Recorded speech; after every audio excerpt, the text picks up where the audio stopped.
TTV என்ன பேசிட்டு இருந்தாரு? ஒரு துரோகிய முதலமைச்சர் வேட்பாளரா நான் ஏத்துக்க மாட்டேன், என் கட்சி ஏத்துக்காதுன்னாரு. இப்ப என்ன பேசுறாரு? 2 நாளா எங்க கட்சிக்கு யாரும் எதிரியும் இல்ல, துரோகியும் இல்ல, தலைமை என்ன முடிவு எடுக்குதோ தமிழ்நாட்டு நலனுக்காகன்றாரு. சுருதி இறங்கிடுச்சா? அப்ப அவர் என்டிஏ கூட்டணியில போறாருன்றது உறுதியாயிடுச்சு. விஜய் இஸ் நாட் டிடிவி, அவர் மேன் ஆஃப் பிரின்சிபிள்ஸ். நான் அவரை புரிஞ்சு வச்சிருக்கிற அளவு சொல்றேன். நம்பர் 1 டேல விக்கிரவாண்டியில் ஆரம்பிச்சாரு. அரசியல் எதிரி, கொள்கை எதிரி. இதுல அவர் சமரசம் பண்ணிக்கின்னு இருந்தாருன்னா ஜனநாயகன் 500 கோடி பிசினஸ் நின்று இருக்க வேணாம. சென்சார் போர்டு அது ஒரு சின்ன அமைப்புங்க, அதை இயக்குவது இன்னைக்கு prime minister office, home minister office. அப்ப இப்படிப்பட்ட சூழல்கள் இருக்கிற சூழ்நிலையில விஜய் அவங்க கூட வர வாய்ப்பு இருந்தா அவரை இப்படி எல்லாம் நெருக்குவாங்களா? பாஜக சொல்லிதான் இவர் கட்சியை ஆரம்பிச்சாருன்னு சொல்லிட்டு இருந்தாங்க. பி டீம் நாங்க ஒரு பக்கம் பி டீம்ங்கறாங்க. திமுக கள்ள உறவு வச்சிருக்கு, அதுல ஒன்றும் சந்தேகமே கிடையாது. அது எப்படிங்க அவ்வளவு சீக்கிரமா கரெக்டா வாங்குச்சு சர்டிபிகேட்? ஏன்? பிகாஸ் பிஜேபி அரசியல தான் அந்த படம் பேசுது.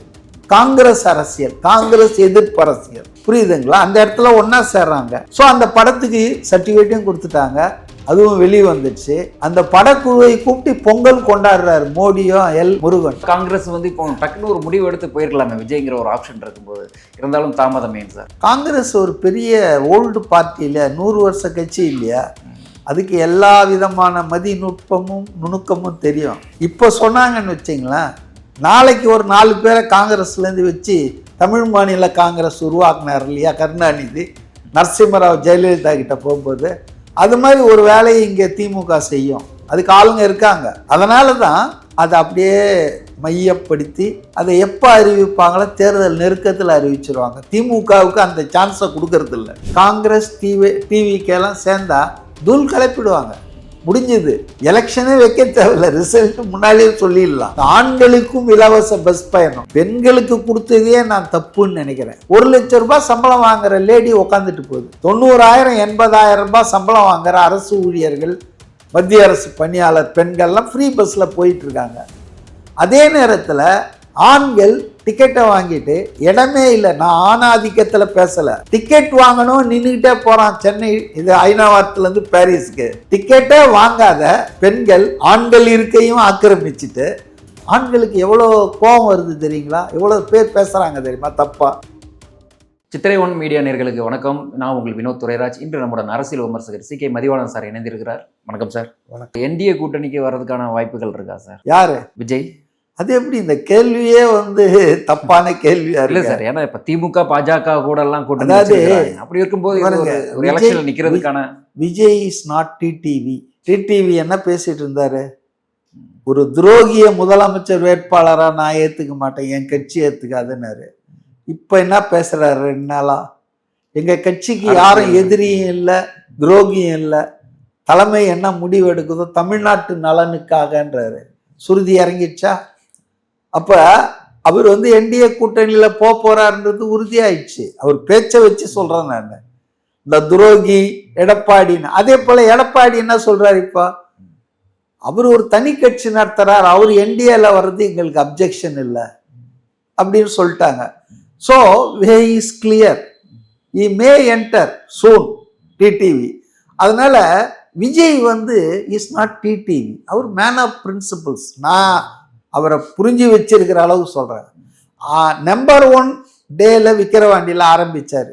அரசியல் எதிரி, கொள்கை எதிரின்னு. இதுல அவர் சமரசம் பண்ணிக்கின்னு இருந்தாருன்னா ஜனநாயகன் 500 கோடி பிசினஸ் நின்று இருக்க வேணாம. எல்லாம் சரியா இருக்கு, சர்டிபிகேட் கொடுக்குறோம்னு சொல்லி இவங்களை அனுப்பிச்சிட்டு 29ஆம் தேதி டிசம்பர், ஜனவரி 5 கூப்பிட்டு 9ஆம் தேதி படம் ரிலீஸ் வச்சுட்டு இருக்கும்போது ரிவ்யூ கமிட்டிக்கு அனுப்புறோம், அங்க போங்கன்னு சொல்லி கோர்ட்ல சாதகமா தீர்ப்பு வந்தா சென்சார் போர்டு கண்ணிமைக்கும் நேரத்துல அப்பீலுக்கு போயிடுறாங்க. இவங்க சுப்ரீம் கோர்ட்டுக்கு போனா இவங்களும் கண்ணிமைக்க நேரத்துல போய் கேள்வி போடுறாங்கன்னா இந்த ஆட்சியாளர்கள் இந்த பின்னால இருக்காங்கன்றத நம்மளால புரிஞ்சுக்க முடியலையா? சென்சார் போர்டு அது ஒரு சின்ன அமைப்புங்க, அதை இயக்குவது இன்னைக்கு prime minister office, home minister office. அப்ப இப்படிப்பட்ட சூழல்கள் இருக்கிற சூழ்நிலை விஜய் அவங்க கூட வர வாய்ப்பு இருந்தா அவரை இப்படிலாம் நெருக்குவாங்களா? இது ஒரு பாஜகவோட சேர்ந்து தான் பயணிக்கிறாருன்னு சொல்றாங்க. அதே மாதிரி அமித்ஷாவோட அட்வொகேட் தான் இவரும் வச்சிருக்காரு அப்படிங்கிற மாதிரி ஒரு பாஜக talk போயிட்டு சொல்லி இருக்கு. தான் இவர் கட்சியை ஆரம்பிச்சாருன்னு சொல்லிட்டு இருந்தாங்க. பி டீம்னாங்க. ஒரு பக்கம் இப்ப- திமுகவையும் பி டீம்ங்கறாங்க. திமுக வந்து கள்ள உறவு வச்சிருக்கு, அதுல ஒன்றும் சந்தேகமே கிடையாது. அது எப்படிங்க அவ்வளவு சீக்கிரமா கரெக்டா வாங்குச்சு சர்டிபிகேட்? ஏன்? பிகாஸ் பிஜேபி அரசியல தான் அந்த படம் பேசுது. காங்கிரஸ் அரசியல், காங்கிரஸ் எதிர்ப்பு அரசியல், புரியுதுங்களா? அந்த இடத்துல ஒன்னா சேர்றாங்க. ஸோ அந்த படத்துக்கு சர்டிஃபிகேட்டையும் கொடுத்துட்டாங்க, அதுவும் வெளியே வந்துடுச்சு. அந்த படக்குழுவை கூப்பிட்டு பொங்கல் கொண்டாடுறாரு மோடியும் முருகன். முருகன் யாரு? Is the minister in the information and broadcasting ministry which control censor board, central board for board of film certification, அதான் அந்த சென்சார் போர்டு. அதுக்கு இருக்கிற அந்த அமைச்சரை யாரானா முருகன். இந்த முருகன் பராசக்தி டீமை கொடுத்து பொங்கல் கொண்டாடுறாரு. ஜனநாயகனுக்கு சுப்ரீம் கோர்ட் வரைக்கும் போய் கேவியேட் போடுறாருன்னா ஜஸ்ட் ரீடு. எல்லாத்தையும் புள்ளிகளெல்லாம் ஒன்றா சேருங்க. யார் பிஜேபிக்கு?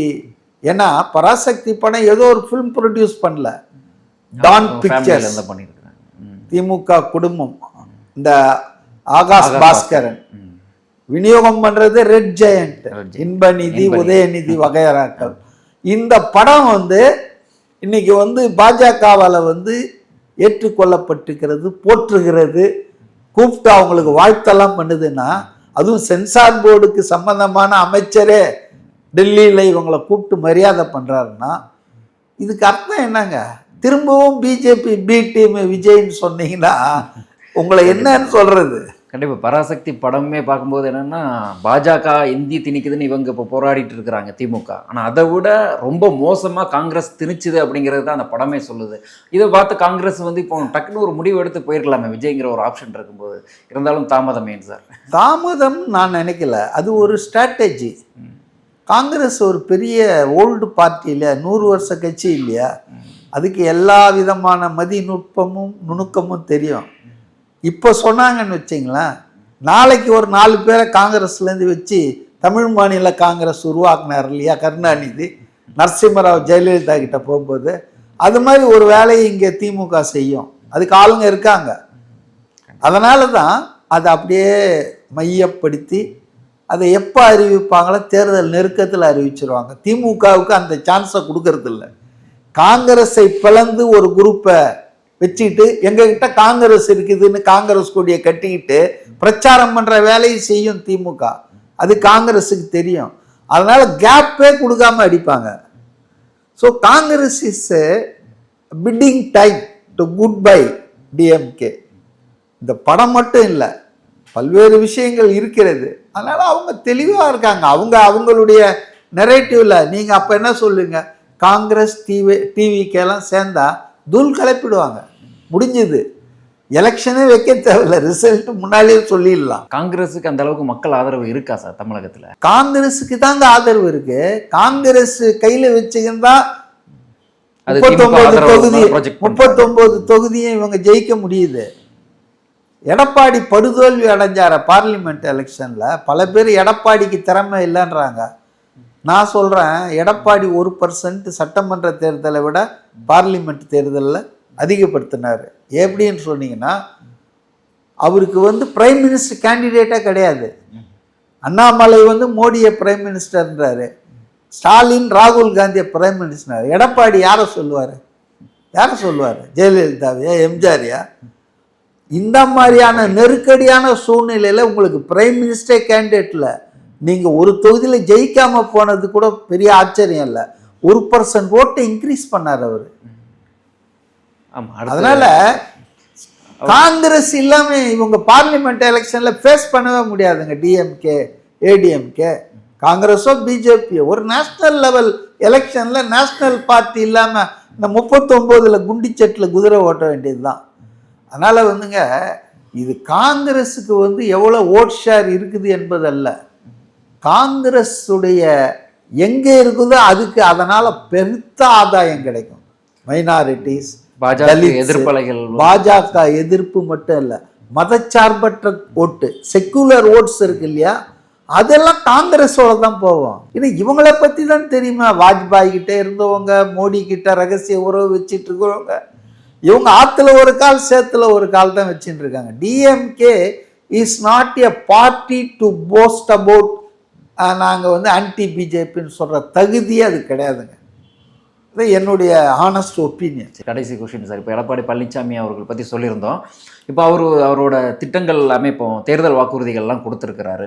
அது திமுகவுக்கு செக்மேட் வைக்கிற மாதிரி கொடுத்துருக்காரு. ஏன்னா அவங்க 1000 சொல்லி அந்த பெண்களுக்கான ஓட்டு இருக்கும்போது இவர் 2000 சொல்லி அதை லாக் பண்ணியிருக்காரு. ஸோ இப்போ அவரோட நடவடிக்கைகள்லாம் எப்படி இருக்கு அடுத்தடுத்து இந்த தேர்தல் வாக்குறுதி? நான் இந்த ஒரே ஒரு விஷயத்த மட்டும் சொல்லிடலாம், அதுக்குள்ள விவரமாக போவேன்னா.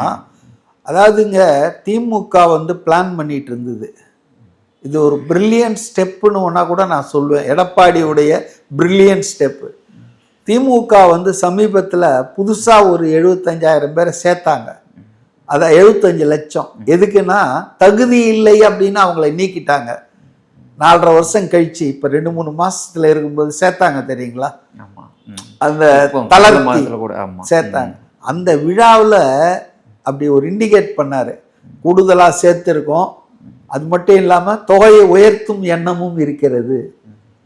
அப்படி கேரட்டை வைக்கிறாரு முன்னால, எங்களுக்கு திரும்ப வந்தோம்னா இதை உயர்த்துவோன்னு.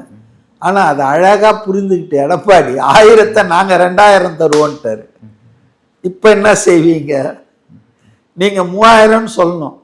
ஆனால் இதெல்லாம் வந்துங்க மக்களை வந்து மடையர்கள் நினச்சிக்கிட்டு பண்ணுறாங்க இந்த 2 கட்சியுமே, மாறி மாறி பண்ணிட்டு இருக்கிறது.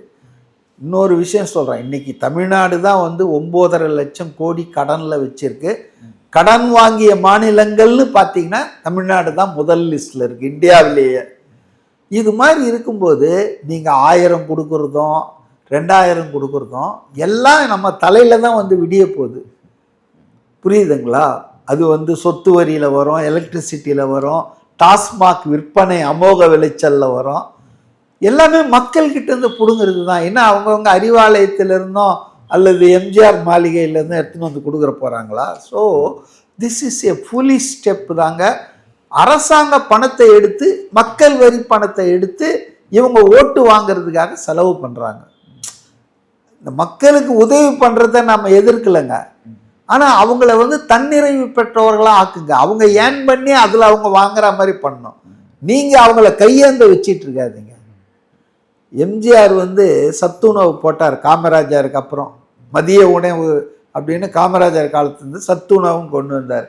அப்போ கருணாநிதி என்ன பண்ணார் தெரியுமா, எதிர்கட்சி தலைவர் கையேந்த வச்சுட்டாரு. பச்சிலம் குழந்தைகளெல்லாம் தட்டு கொடுத்து பிச்சை எடுக்க வச்சுட்டார் எம்ஜிஆர்னாரு.